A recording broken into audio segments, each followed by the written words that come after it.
going on, everybody? It's the Magic Perspective with your man Eric Wilson, and I brought a guest with me tonight. This is my man Joshua Bent. Nice to meet you guys. Econics. Hey. Econics Talks. In the building. Make sure you check out his Econics podcast. He's had me on, so I figured I'd return the favor. Bring him here to a game tonight. Huge basketball fan, which if you listened to the show that he had me on, he said he was a basketball guy. So of course, you know, we're here tonight. And actually, Josh, I'm glad you're here because I'm gonna need some help tonight.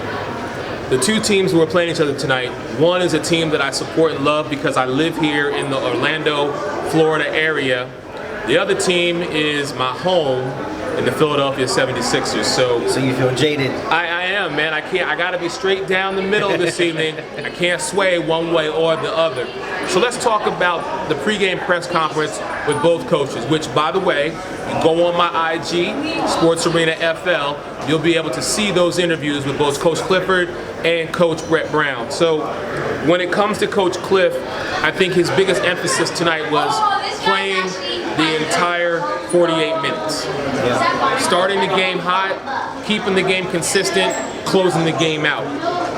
Fultz, as we know, his minutes are going to increase little by little. Team needs to be better on the defensive side of the ball. This was a team last year that for the second half of the season was ranked #1 in the NBA for defense. So I'm very curious. How you doing? You can jump in if you want to. I don't know what y'all talking about. Magic versus the Sixers. I know that, but what y'all talking about? Just a pregame with Coach Clifford. Nice. Go ahead and talk. I didn't mess y'all up. No, it's all good. It is all good. How are you, sir? So, Josh, let me ask you, your impression of the coach's mentality moving ahead to tonight's game. So pretty much, you know, like you said, he talked about Fultz, he talked about really defense and pretty much being able to close out games and playing defense, you know, for 4 quarters. So, you know, one of the things that was one of the things that he really harped on. And again, if the Magic are able to play defense for 48 minutes, then they probably will win this game. But unless they actually, you know, overcome and, you know, step over that hurdle, they won't. Couple obstacles. Yeah, that's a good team. I mean, it's not like they can just walk in, or the Sixers can just, you know, walk all over them. But you know, the Sixers, even without Embiid, will, you know, present some problems for the Magic tonight. So unless they do play defense and really buckle down on that end of the floor, they won't be successful. Yeah, and that was a couple of things that he touched on. Key ingredients when it comes to the defensive side of the ball. He's like containing the ball, creating turnovers, no fouling, being good at the rim, protecting the paint, and then their three-point shot defense. You put all of them in a pot, stir them up.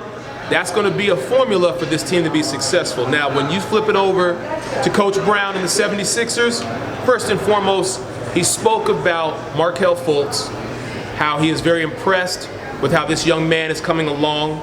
He's very elusive in tight spaces, which we've seen here at the Amway Center, but how he's dangerous in the open court as well. The one player he touched on, Ben Simmons. And it's interesting to listen to him because everybody likes to pick apart Ben Simmons, whether it be his jump shot, whether it be his three-point play. But Coach Brown was like, I want this young man to be a defensive monster. I want him to be on an all-NBA defensive team. He definitely has the physical tools to do so. Yeah. Yes, it's all about effort, really. It really is. Yeah. And I think with Ben Simmons, you know, stepping up this year and being a key pivotal piece of this team is going to be crucial. Listen, James Ennis said it. He said it before the season started. He said the 76ers are a team that are going to the Eastern Conference Finals. Well, I guess it's time to put up tonight against our very own Orlando Magic. Josh is going to be with me all night. We're going to be here at halftime giving you our thoughts and analysis. And then, as always, we have post-game press conference with both coaches and also locker room interviews. But for those, you got to go to my IG and see it at Sports Arena FL.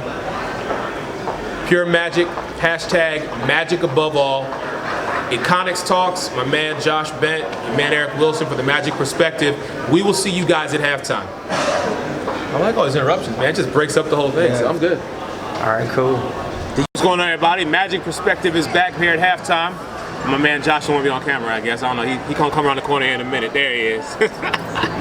We back. You know what? Tie scored halftime, 53-53.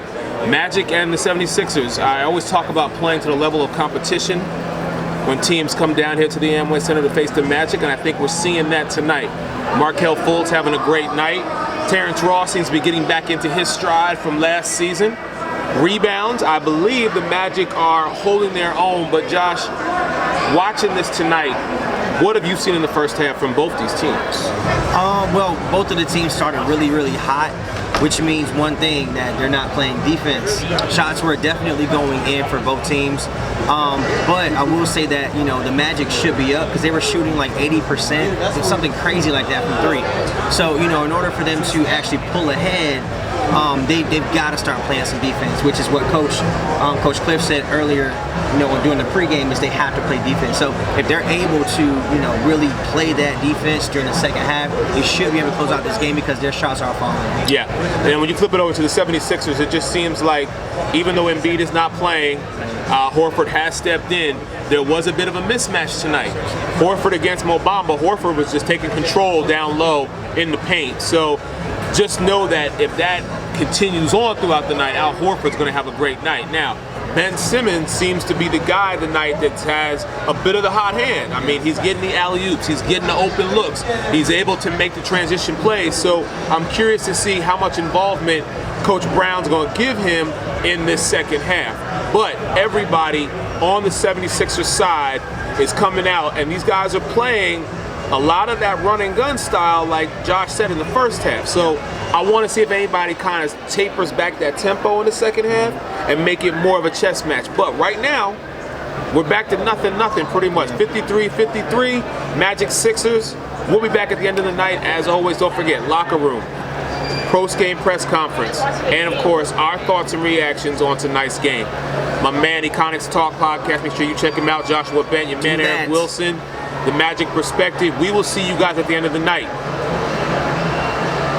Hey, what's going on, everybody, man? The Magic Perspective here with Eric Wilson, and of course, my man, Iconics Talk, Mr. Joshua Bent. There we go. So yeah, great game tonight. Magic came away with a major victory tonight. 112 to 97 over the Philadelphia 76ers. And as Josh will tell you, fourth quarter, I was kind of leaning a little more towards the Magic than I was my 76ers. But Josh, man, I mean, talk to me about what you, because we had a lot of great conversations. Yeah, we did. So my takeaway from the game was very simple. We talked about at halftime about defense. Right. And so just like, the coach said, they were able to actually defend in the fourth quarter. Yeah. And Vucevic had a monster fourth quarter.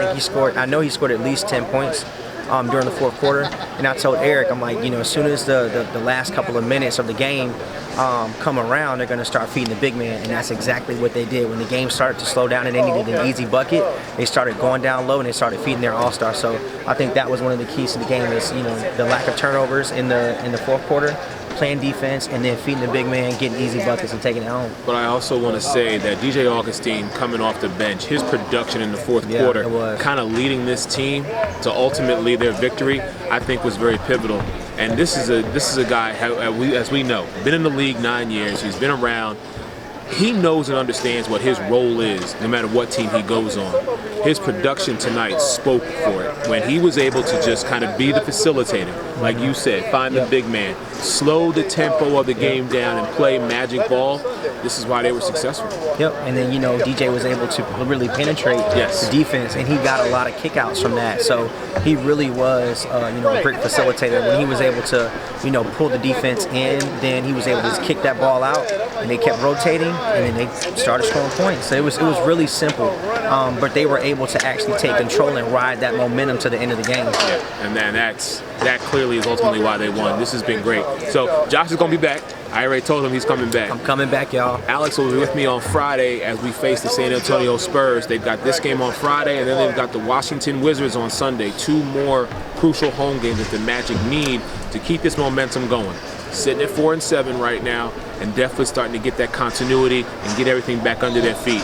Very happy to see Terrence Ross coming off the bench but hitting his shot, getting back into his rhythm. And that's the one last point I want to make, is the fact that Cliff talked about, he's got to have his guys get back into the continuity so they can capitalize what they did last year and roll it into this year. And Terrence Ross, you know, like Coach was saying, he was able to really create space. Yes. And he was able to get separation. Terrence Ross played a really good game.